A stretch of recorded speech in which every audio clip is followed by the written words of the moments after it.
S, வீடு, schools, hotels, store room இங்கெல்லாம் partition wall கட்டணும்னாலும் இப்போ பில்டிங் போனஸோட first choice Renocon Rapid Wall Panels. முதல்ல ஒரு மகிழ்ச்சியான ஒரு செய்தியோடு நாங்கள் டெல்லி போகிறோம்.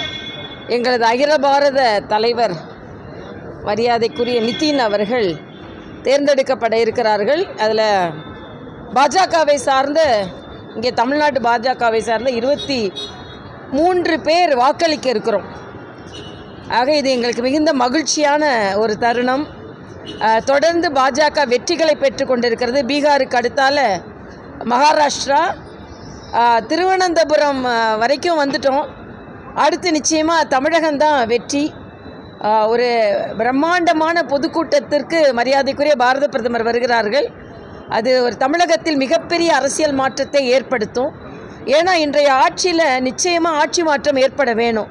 நீங்கள் நேற்றைய தினம் பார்த்தீங்கன்னா கஞ்சா போதையில் இருந்த இளைஞர்கள் உயர் அதிகாரி, ஒரு வங்கி உயர் அதிகாரியும் இன்னொருத்தரையும் தட்டி கேட்டதற்காக கல்லால் அடித்து கொலை செய்திருக்கிறார்கள். ஆக தமிழ்நாட்டில் எந்த ஆட்சியிலும் இவ்வளவு கொடூரம் நடந்தது அல்ல.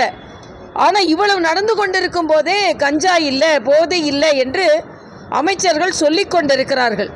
அதனால் இன்னைக்கு தமிழகம் போதையில் தள்ளாடி கொண்டிருக்கிறது.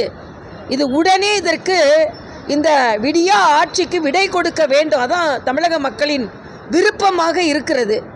அது மட்டும் இல்லை, இன்றைக்கி முதலமைச்சர் அவர்கள் மொழி என்பது தடுப்பு சுவர் கிடையாது, இணைக்கும் பாலம்னு சொல்கிறார்.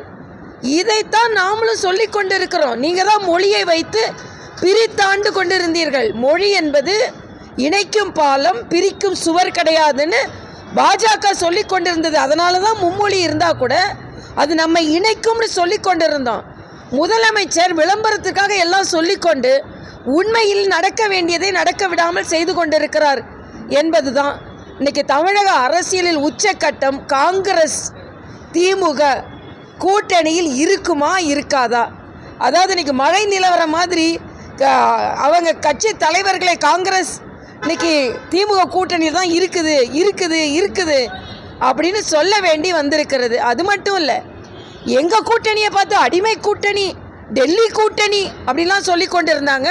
இன்றைக்கி தமிழக காங்கிரஸ் தலைவர்களை கூப்பிட்டு டெல்லியில் பேசக்கூடாதுன்னு சொன்னால், இங்கே ஒரு கூட்டணி கட்சி தலைவர் டெல்லிக்கு போனாலும் டெல்லியிலேயே போய் பேசுவீங்கன்னு சொல்கிற நீங்கள் இன்றைக்கி உங்கள் கட்சி தலைவர்களையே பேசக்கூடாது என்று அப்போ டெல்லியில் போய் சொல்கிறீங்கன்னா, அப்போ எது அடிமை கூட்டணி, எது அதிகார கூட்டணி இன்றைக்கி மக்களுக்கு நன்றாக தெரியும். ஏன்னா இலங்கையில் சுட்டு கொன்றுவிட்டு அதே காங்கிரஸ் கட்சியோட கூட்டணி, மாணவர்களை இந்திய எதிர்ப்பு போராட்டத்தில் சுட்டு கொன்றுவிட்டு அதே காங்கிரஸோட கூட்டணி, நீட்டுக்கு ஆரம்ப விதை விதைத்த காங்கிரஸோடு கூட்டணி திமுக.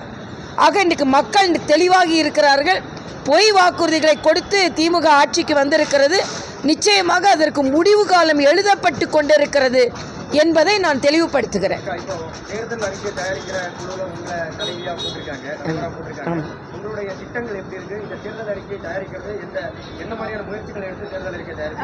மரியாதைக்குரிய பாரத பிரதமரின் நல்ல திட்டங்கள்னால தான் எல்லா இடங்களிலும் மறுபடியும் வெற்றி பெறுகிறாங்க.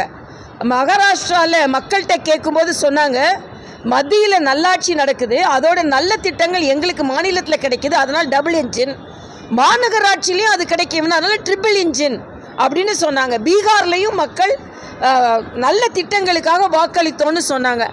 ஆக அடிப்படை மக்களின் தேவைகளுக்காக, மக்களின் வளர்ச்சிக்காக, அது கல்வியாக இருக்கட்டும், பெண்களின் வளர்ச்சியாக இருக்கட்டும், பொதுமக்களின் வளர்ச்சியாக இருக்கட்டும், ஆக இது அடித்தட்டு மக்களை முழுவதுமாக மேம்படுத்தும் ஒரு அறிக்கையாக இருக்கும். அதுதான் எங்களோட நடைமுறையாக இருக்கும். ஏன்னா மதியாருக்கவே பாரத பிரதமர் வழிகாட்டுதலின் பேரில் எப்போவுமே ஒரு வளர்ச்சியை பற்றி தான் பேசி கொண்டிருப்பார்கள். அதனால் நிச்சயமாக பாரதிய ஜனதா கட்சி அடித்தட்டு மக்களுக்கான கட்சி, தமிழ் மக்களுக்கான கட்சி. ஏதோ இது வட இந்திய கட்சி, இந்தி கட்சி, தமிழுக்கும் அதுக்கும் சம்பந்தம் இல்லை அப்படின்னு உங்களுக்கு சொல்லி கொண்டிருப்பவர்களுக்கு பதிலளிக்கும் அறிக்கையாக இது இருக்கும் என்பதும், கொடுக்கிற அறிக்கையை நாங்கள் நடைமுறைப்படுத்த முடியும் என்பதையும் தெளிவாக நாங்கள் இங்கே சொல்ல முடியும்.